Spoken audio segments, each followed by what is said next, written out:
Hello बच्चों, targeted education YouTube channel में आपका स्वागत है। आज हम कक्षा 8 के गणित को शुरू करते हैं। इसकी पहली प्रश्नावली का नाम है परिमेय संख्या। हालांकि आपने परिमेय संख्याओं के बारे में कक्षा 6 और 7 में भी पढ़ा होगा, यहाँ पे भी हम देख लेते हैं परिमेय संख्या। प्रश्नमाला 1।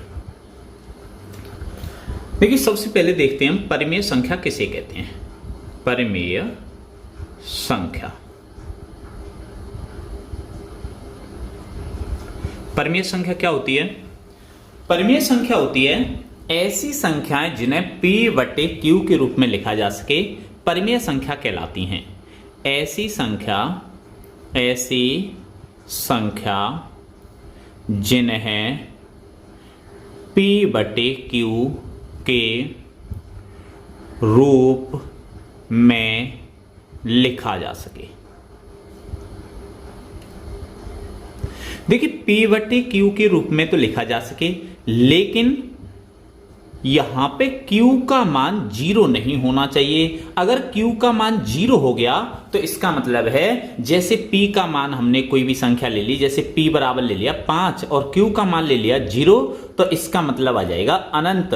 और अनंत कभी भी क्या नहीं होती है? परिमेय संख्या नहीं होती है। कैसी होती है? अपरिमेय। ओके, अब देखो, परिमेय संख्या के अंतर्गत कई प्रकार की संख्याएं आती हैं।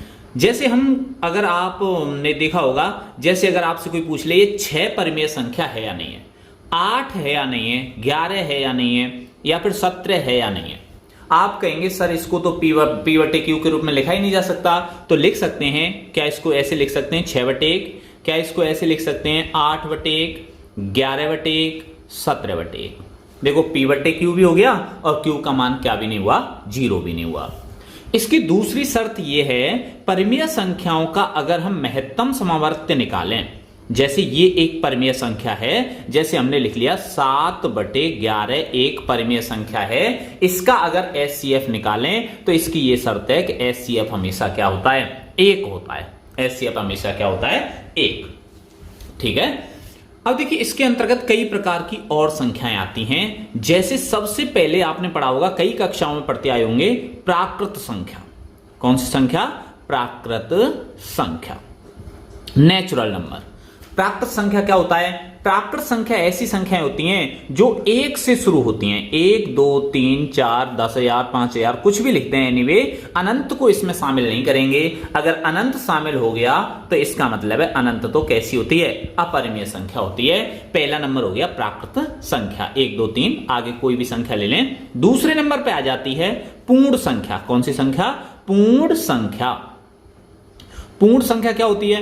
पूर्ण संख्या होती है तुम्हारी 0 से शुरू होती है। 0, 1, 2, 3, और इसमें भी अनंत नहीं आता है। तो पूर्ण संख्या किसे कहते हैं? जो 0 से शुरू होती हैं। अगर आपसे कोई क्वेश्चन कर ले कि सभी प्राकृत संख्याएं पूर्ण संख्या होती हैं, तो होती हैं। देखो, 1, 2, 3 इसमें भी है। लेकिन अगर कोई प्रश्न करे कि सभी पूर्ण संख्याएं प्राकृत संख्या होती हैं, तो नहीं होती, क्योंकि इसमें क्या है? 0 है और इसमें 0 नहीं होता है। ठीक है। तीसरे नंबर पे आ जाता है तुम्हारा पूर्णांक संख्या। कौन सी संख्या? पूर्णांक संख्या। पूर्णांक संख्या क्या होती है? कोई भी अंक हो, चाहे वो प्लस का हो, चाहे वो माइनस का हो, चाहे 0 हो, सभी संख्याएं क्या कहलाती हैं? पूर्णांक संख्याएं कहलाती हैं। देखो, जैसे अगर इन्हीं संख्याओं को हम -8, -7, ऐसे -2, आगे चल के अगर 0 लिख दें, 1, 2, 3, ऐसे कुछ भी लिख दें, एनीवे ये सारी की सारी संख्याएं क्या कहलाती हैं? पूर्णांक संख्याएं कहलाती हैं। इस प्रश्नावली में इन तीनों ही संख्याओं के अलावा एक परिमेय संख्या के बारे में और बात होंगी, तो देख लेते हैं हम इसको। देखिए, इसमें आगे देखते हैं समृत और असमृत क्या होता है।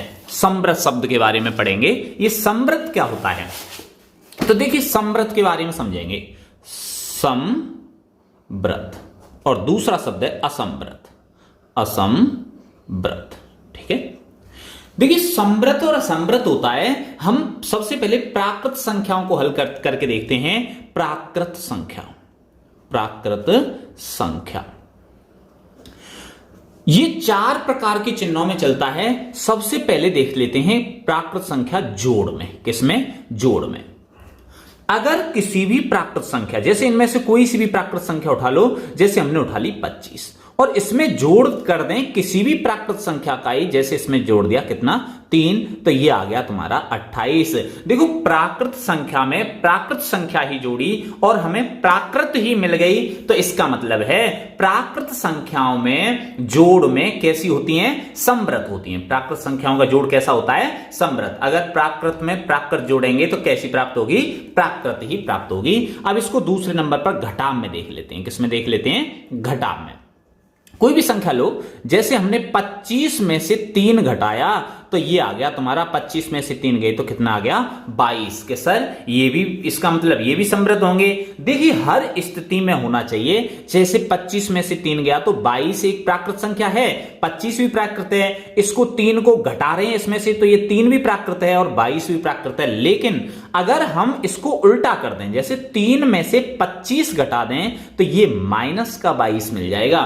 ये माइनस का 22 जो है वो प्राकृत संख्या नहीं होकर कैसी संख्या होती है? पूर्णांक संख्या होती है। ठीक है, तो इसका मतलब है प्राकृत संख्याओं के घटाव कैसे होते हैं? असमृत होते हैं। ठीक है, तीसरा कर लेते हैं। तीसरा होता है गुणा। कौन सा चिन्ह? गुणा। गुणा करके देख लेते हैं। जैसे 3 का गुणा कोई भी संख्या से कर लो, एनीवे 5 से ही कर लो, तो ये क्या हो गया? 15। प्राकृत का गुणा प्राकृत से किया और कैसी मिल गई? प्राकृति मिल गई। तो इसका मतलब है प्राकृत संख्याओं का गुणा कैसा होता है? समृद्ध। और चौथे नंबर पर भाग करके देख लेते हैं, तो भाग कैसा होता है? जैसे मान लो हमने 3 में ही 5 का भाग दे दिया, तो 3 में 5 का भाग देंगे तो ये दशमलव में आ जाएगी, 5 का 30, 0.6। तो 0.6 तो न प्राकृत होती है, न पूर्ण, न पूर्णांक। इसका मतलब ये भी कैसा होता है? असमृद्ध। प्राकृत संख्याओं का जोड़ और गुणा तो समृद्ध, और घटाव और भाग कैसे होते हैं? असमृद्ध होते हैं। ठीक है, आगे देख लेते हैं इसको पूर्ण संख्याओं में। कौन सी संख्याओं में? पूर्ण संख्या। पूर्ण संख्या। ठीक है, पूर्ण संख्या में देखिए जैसे हमने किया जोड़, पूर्ण संख्या को पूर्ण संख्या में ही जोड़िए। जैसे 5 में हमने 2 जोड़ दिया और 7 मिल गया, तो जोड़ कैसे होते हैं? समृद्ध। पूर्ण में पूर्ण जोड़ा और पूर्ण ही मिल गई, तो कैसा हो जाएगा? ये समृद्ध हो जाएगा, समृद्ध। ठीक है, अगर ऐसे ही हम इसको घटाव करके देखें, 5 में से 10 घटा के देखो, माइनस का 5 मिल जाता है। माइनस का 5 कैसी होती है? पूर्णांक संख्या होती है। हमें पूर्ण में से पूर्ण घटाया लेकिन पूर्णांक मिली, पूर्ण नहीं मिली, तो इसका मतलब है ये कैसी हो गई? असमृद्ध। ठीक है, ऐसे ही अब जोड़ हो गया, घटाव हो गया। अब करते हैं गुणा। गुणा करके देखिए, जैसे हमने 5 का गुणा किया 7 से, 7 पंजे 35, तो ये पूर्ण और इनका आंसर भी कैसा हो गया? पूर्ण। तो इसका मतलब है इसका ये भी कैसा हो गया? समृद्ध। और अब भाग करके देख लेते हैं, तो देखो भाग तो अगर 5 पूर्ण है और 0 भी पूर्ण है, अगर 0 का भाग दे देंगे तो अनंत आ जाएगा, तो ये कैसा हो गया? असमृद्ध। कोई सी एक स्थिति अगर हम निकाल लें जहां पर हमें पूर्ण आंसर नहीं मिले, तो वो कैसी होती है? असमृद्ध हो जाती है। तीसरे प्रकार की संख्याओं को देख लेते हैं, पूर्णांक संख्या। पूर्णांक संख्या देखो जोड़ करके देखते हैं। किसी भी पूर्णांक, जैसे 5 में जोड़ दिया, चलो 10 जोड़ दो, 15 आ गया। 5 में माइनस का 10 जोड़ दो, माइनस का 5 आ गया। ये दोनों की दोनों संख्याएं कैसी हैं? पूर्णांक। क्योंकि पूर्णांक में प्लस की संख्या भी आती है, 0 भी आता है, और कैसी संख्याएं भी आती हैं? माइनस वाली संख्याएं भी आती हैं। तो इसका मतलब है इसके पूर्णांक संख्याओं के जोड़ कैसे होते हैं? समृद्ध होते हैं। कैसे होते हैं? समृद्ध। घटाव करके देख लेते हैं। घटाव, जैसे हम 5 में से घटा दें, 10 को घटा दें, जैसे 5 में से धन के 10 को घटा दें, तो ये हो गया माइनस का 5 आंसर बचेगा, क्योंकि 10 प्लस और माइनस का गुणा करेंगे तो माइनस हो जाएगा। 10 में से 5 गया तो कितना आ गया? माइनस का 5 आ गया। और माइनस का 5 भी कैसा होता है? माइनस का 5 भी पूर्णांक संख्या होती है। इसका मतलब है ये भी कैसा हो गया? समृद्ध हो गया। ठीक है, गुणा करके देख लेते हैं। गुणा, जैसे हमने 5 का गुणा कर दिया माइनस के 25 से, माइनस 25 का गुणा 5 से करेंगे, माइनस का 125 आ गया। माइनस की संख्याएं सारी मैंने बताई थी पूर्णांक संख्याएं होती हैं, तो ये भी कैसा हो गया? समृद्ध हो गया। और अब कर लेते हैं भाग। तो भाग की स्थिति में असंवृत होगा, क्योंकि एक स्थिति हमारी ऐसी आ जाती है जैसे हमने 5 में 0 का भाग दे दिया तो अनंत प्राप्त हो गया, और अनंत प्राप्त हो गया तो कैसा हो जाएगा, असंवृत हो जाएगा, असंवृत। ठीक है, अब कर लेते हैं परिमेय संख्याओं में, इनको ज्ञात करेंगे हम कि परिमेय संख्याओं में जोड़ घटाव गुणा भाग अगर हम करें तो समृत आता है या असमृत आता है। तो इसको देखिए, परिमेय संख्या, परिमेय संख्या सबसे पहले जोड़ करके देख लेते हैं। जैसे 3/5 में हमने 1/2 जोड़ा, तो देखिए 5 दूना 10, 5 का भाग इसमें देंगे 2 बार, 2 का भाग देंगे 5 बार, 3 दूना 6, 5 एकम 5, 11/10। तो P/Q के रूप में आ गया और नीचे 0 नहीं आई, तो इसका मतलब है हमने परिमेय में परिमेय जोड़ा और कैसा आंसर आ गया, परिमेय ही आंसर आ गया। तो इसका मतलब क्या हो जाएगा, ये संख्याएं समृत हो जाएंगी। परिमेय संख्याओं में जोड़ कैसा हो जाएगा, जोड़ हो जाएगा समृत। ओके, अब घटाव करके देख लेते हैं। जैसे हमने 1/2 में से घटाया 1/3, घटाइए, 3 दूना कितने हो गए 6, 2 का भाग इसमें देंगे 3 बार, 3 का देंगे 2 बार, तो ये हो गया 3 एकम 3 में से 2 एकम 2 गया, तो कितना आ गया 1/6। समृत में से परिमेय में से परिमेय घटाया और कैसा आ गया, परिमेय ही प्राप्त हो गया। तो इसका मतलब ये भी कैसा हो जाएगा, समृत हो जाएगा, घटाव में समृत। अब गुणा करके देख लेते हैं। जैसे कोई संख्या ले ली हमने गुणा, जैसे हमने ले ली 25/37, इसका गुणा कर लो, किसी भी संख्या से कर लो एनीवे। जैसे हमने कर लिया 5/2 से ही गुणा कर लिया, 25 पंजे 125 और 37 दूना 7 दूना 14 के 4, 3 दूना 6 और 1 7 74। तो इसका मतलब ये भी कैसी संख्या हो गई, परिमेय। परिमेय में गुणा किया परिमेय का और कैसी प्राप्त हो गई, परिमेय ही प्राप्त हो गई। तो ये भी कैसा हो गया, समृत। ठीक है, अब भाग करके देखते हैं। भाग देखिए, भाग में कोई भी संख्या ली हमने, परिमेय संख्या ले ली, जैसे 1/5 ले ली, ये हमारी परिमेय संख्या है। मैंने तुम्हारे लिए बताया कि 0 भी एक परिमेय संख्या होती है, स्वयं 0, क्योंकि हर संख्या के नीचे क्या होता है, 1 होता है। अगर हर संख्या के नीचे 1 होगा, अगर हम इस 0 परिमेय संख्या है, 0 नीचे नहीं होनी चाहिए, नीचे हुई तो अपरिमेय संख्या हो जाएगी। अगर 0 ऊपर है और इसके नीचे कुछ नहीं हो तो 1 मान लिया जाता है। अगर इसमें 0 का भाग देते हैं, 1/5 में किसका भाग देते हैं, 0 का भाग देते हैं, तो ये बन जाएगा 1/5 का गुणा 0 से करेंगे 0, और ये आ जाएगा कैसा, अनंत। तो इसका मतलब है हमने परिमेय में परिमेय का भाग दिया। ये भाग का चिन्ह ले लो, जैसे हमने यहां पे लिख लेते हैं 1/5 भाग 0। ठीक है, तो ये क्या हो गया, अनंत आंसर आ गया। तो इसका मतलब है परिमेय का भाग दिया परिमेय से, लेकिन कैसा आ गया, अपरिमेय प्राप्त हो गई। तो इसका मतलब ये कैसा हो जाएगा, असमृत। ओके, आगे देख लेते हैं। पूर्ण संख्याएं कर ली, पूर्णांक भी कर ली, अब परिमेय संख्या भी कर ली, समृत असमृत। ये हाँ, इसको सारणी को आप कर ही सकते हैं, कौन सा समृत है कौन सा समृत नहीं है, ये अभी निकाल के बताई दिए। अब देखिए क्रम विनिमयता, ये क्रम विनिमयता क्या होता है इसके बारे में जानेंगे। क्रम विनिमयता,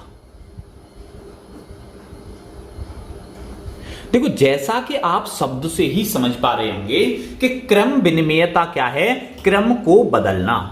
अगर किसी भी संख्या, जैसे हमने 5 + 3 का क्रम विनिमय कर दिया, इसका क्रम बदल दिया, तो 3 + 5 हो गया। इसका आंसर भी 8 है, इसका आंसर भी 8 है, दोनों के दोनों आपस में बराबर हैं। तो इसका मतलब है ये आपस में कैसे हो गए, क्रम विनिमय हो गए। क्या जोड़ में, ये तो जोड़ किया हमने, जोड़ में क्रम विनिमयता लागू होती है, तो बिल्कुल होती है। अगर इनके अंकों को अगर हम बदल भी दें फिर भी आंसर हमेशा कैसे होते हैं, बराबर होते हैं। तो इसका मतलब है जोड़ हमेशा कैसे होते हैं, क्रम विनिमय होते हैं। अब देखो घटाव को करके देख लेते हैं। घटाव, सबसे पहले हमने 10 में से 8 घटाया और अब इसका चिन्ह बदल, अब इसके क्रम को बदल दो। अब की बार 8 में से 10 घटाया, यहां पे तो आया प्लस का 2 और यहां पे कैसा आंसर आ गया, माइनस का 2, क्योंकि माइनस का ज्यादा है 8 कम है तो माइनस का 2। इसका मतलब ये दोनों आंसर आपस में कैसे नहीं आए, बराबर नहीं आए। तो इसका मतलब घटाव में क्रम विनिमयता नहीं होती है। यहां पे होती है। ओके, अब देखिए जोड़ घटाव, अब गुणा करके देख लेते हैं। गुणा में क्रम विनिमयता होती है या नहीं होती है? जैसे 1/2 का गुणा कर लिया 1/5 से, 1/5 का गुणा 1/2 से, क्रम बदल दिया, 1 एकम 1, 5 दूना 10, और इधर भी 1 एकम 1 और 5 दूना 10। तो इसका मतलब गुणा में क्रम विनिमयता होती है।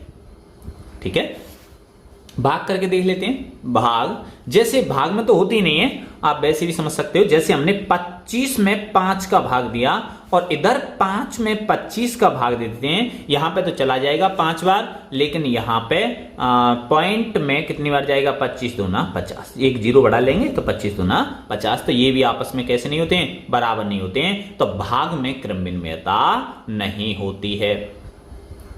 ठीक है।